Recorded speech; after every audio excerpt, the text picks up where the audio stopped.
Bonjour à tous, bonjour à toutes. Aujourd'hui, on va faire une petite vidéo un peu spéciale sur la dérivée d'une exponentielle. Alors, qu'est-ce qu'une exponentielle? Qu'est-ce qu'une fonction exponentielle? Une fonction exponentielle, comme son nom l'indique, ça va être une fonction avec un exposant. Je m'explique. On va tout simplement avoir, comme une fonction exponentielle, f de x qui est égal à 2 exposant x. Et qu'est-ce qui est intéressant avec cette fonction? Ça veut dire qu'en soi, à chaque fois qu'on va avancer, si par exemple je veux f de x plus dx, f de x plus dx, ça va être 2 exposant x plus dx, ok? Et donc ceci, c'est égal à 2 exposant x fois 2 exposant dx, ok? En fait, qu'est-ce qui est bien avec une fonction exponentielle, d'accord? C'est qu'en fait, plus on va avancer, plus en fait, la fonction, d'accord, elle varie en fonction d'elle-même. C'est elle-même qui se fait varier. Est-ce que vous comprenez? Donc en soi, ça a l'allure de quoi une fonction exponentielle? En 0, si j'ai 2 exposant 0, je suis toujours à 1. Et donc, je tends vers l'infini, d'accord? Et hop là, je monte, ok? Donc ceci, c'est une fonction exponentielle. Par exemple, 2 exposant x. À 1, on sera à 2. Du coup, à 2, on sera à 4. À 3, on sera à 8. Et ainsi de suite. Voilà, ceci, c'est une fonction exponentielle. Parce qu'elle augmente, d'accord? Il n'y a pas de... Je veux dire comme x carré où c'est simple, ou x cube, ou voilà. Non, ici, c'est vraiment une fonction qui augmente d'elle-même, d'accord? Et donc, si je prends des exposants négatifs, je vous rappelle qu'un exposant négatif, c'est juste, si j'ai par exemple 2 exposant moins 3, c'est 1 sur 2 exposant 3, et donc 1 huitième, d'accord? Et donc, si j'ai des exposants négatifs, je vais tendre vers 0, mais je ne serai toujours pas négatif, d'accord? Donc, ici, la limite, c'est moins l'infini, d'accord? Mais toujours supérieur à 0, et ici, j'ai plus l'infini comme limite, d'accord? Voilà. Alors, comment calculer la dérivée? Donc on sait déjà qu'en soi, ce qui est bien avec cette fonction, c'est que c'est une fonction qui va varier en fonction d'elle-même. D'accord? Alors, f de x c'est ça. f de x plus dx, on vient de la calculer, c'est ceci. Du coup, par notre formule, on a que la dérivée c'est f de x plus dx, moins f de x sur dx. Ok? Et donc, ceci, qu'est-ce que c'est? Ceci, ça va nous donner 2 exposant x fois 2 exposant dx, moins 2 exposant x divisé par dx. Alors, 2 exposant x, on peut dire que c'est 2 exposant x fois 1, et donc on va passer le 2 exposant x en évidence. Et donc on a que la dérivée, d'accord? Ça va être égal à quoi? Ça va être égal à 2 exposant x multiplié par, et donc je vais avoir 2 exposant dx moins 1 divisé par dx. D'accord? Ok, et donc, à quoi ça correspond ceci? D'accord? Bon, ceci, vous allez le voir par la suite, c'est une valeur bien précise et c'est un nom bien précis, d'accord? C'est ce qu'on appelle le logarithme népérien. Et pour l'instant, vous ne savez pas ce que c'est. Alors, comment je vais pouvoir introduire ceci? En fait, si je vais prendre dx, d'accord? Et que je vais prendre des valeurs à la calculatrice, et que je vais prendre des nombres qui se rapprochent de 0. Par exemple, quand dx est égal à 0,001, alors, ceci, d'accord? Donc si dx est égal à ceci, quand on va faire tendre vers 0, 2 exposant dx moins 1 sur dx, ce sera égal à 0,693 et ainsi de suite, d'accord? Voilà. Donc voilà, ici c'est un premier résultat. Après, si j'ai pas 2, par exemple, exposant x, mais que j'ai un 3, d'accord? Donc au lieu d'avoir des 2, j'aurais mis des 3. Mais à ce moment-là, si je prends 3, d'accord, et que je fais aussi dx qui tend vers 0,001, d'accord, et donc que j'ai 3 exposant dx moins 1 sur dx, à ce moment-là, j'ai une valeur qui sera supérieure à 1. Bon, je ne me souviens plus très bien de la valeur. Je pense que si je prends ma calculette, on va faire tout ceci. Et donc, je l'allume, hop, and hop. Ça nous fait 1,09, pardon.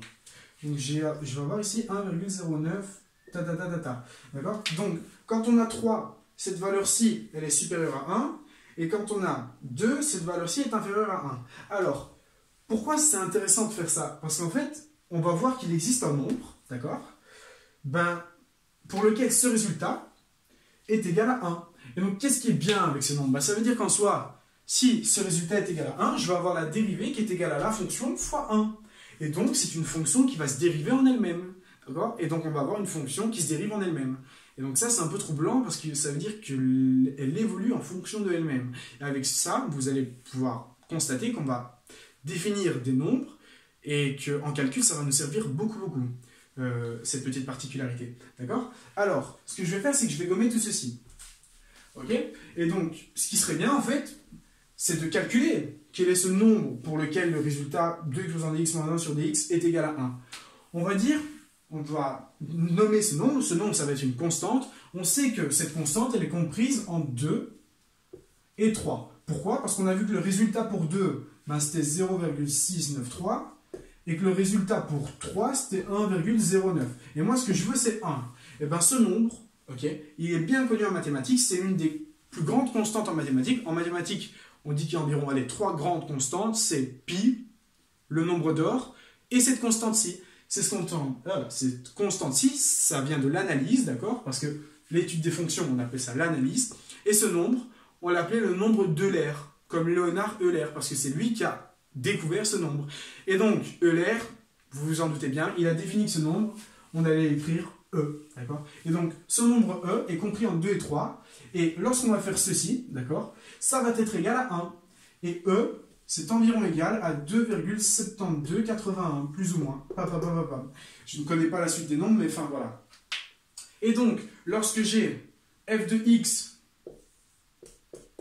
qui est égal à e exposant x, et bien alors la dérivée de x sera égale aussi à e exposant x. Et donc, on a une fonction qui se dérive en elle-même, parce que ce rapport-ci sera égal à 1. D'accord? Donc, on a vu que c'était en 2 et 3. Et donc, par calcul, vous allez voir qu'on va pouvoir définir ce nombre-ci. Comment on va le faire? Ok, ben, c'est super. Donc, on vient de définir un nombre qui dérive en lui-même. D'accord? Donc, on n'a que E. D'accord? C'est une constante mathématique. Le nombre E, c'est le nombre d'Euler, qui est égal à 2,7281. Ok? Ok, et qui se dérive en elle-même. Ça veut dire que E exposant x se dérive en lui-même. Voilà, voilà. Et donc, qu'est-ce qu'on va pouvoir calculer avec E? Comment on va pouvoir définir ce nombre? C'est très simple, d'accord? En fait, tout à l'heure, lorsque j'avais la dérivée de 2 exposant x, c'est que j'avais ceci. 2 exposant dx moins 1 sur dx. En fait, cette partie-ci, on va dire que c'est le logarithme naturel de 2. D'accord?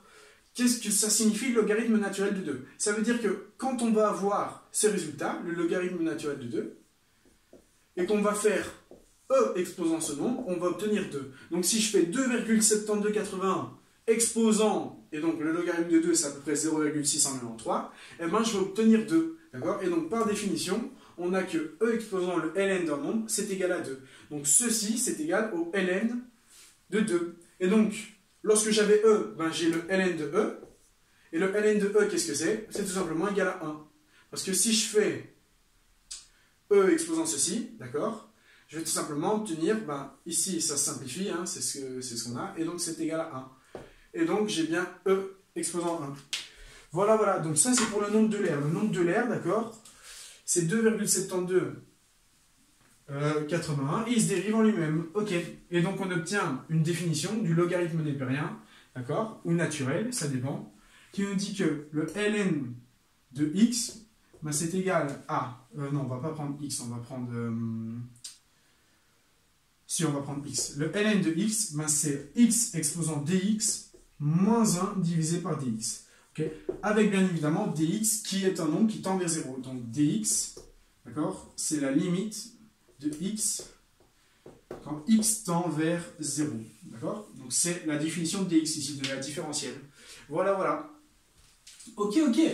Donc ça c'est pour la dérivée d'une exponentielle. Donc la dérivée d'une exponentielle, d'accord, si j'ai f de x qui est égal à a exposant x, et bien alors la dérivée de x sera égale à a exposant x multiplié par le ln de a. Voilà, voilà. Et on a trouvé nos formules. Tadam! Ok, ok. Bon, je vous remercie de votre attention. J'espère que ce sera bien compris. Vous allez voir que par la suite, on analyse donc les dérivées, les intégrales et tout ceci.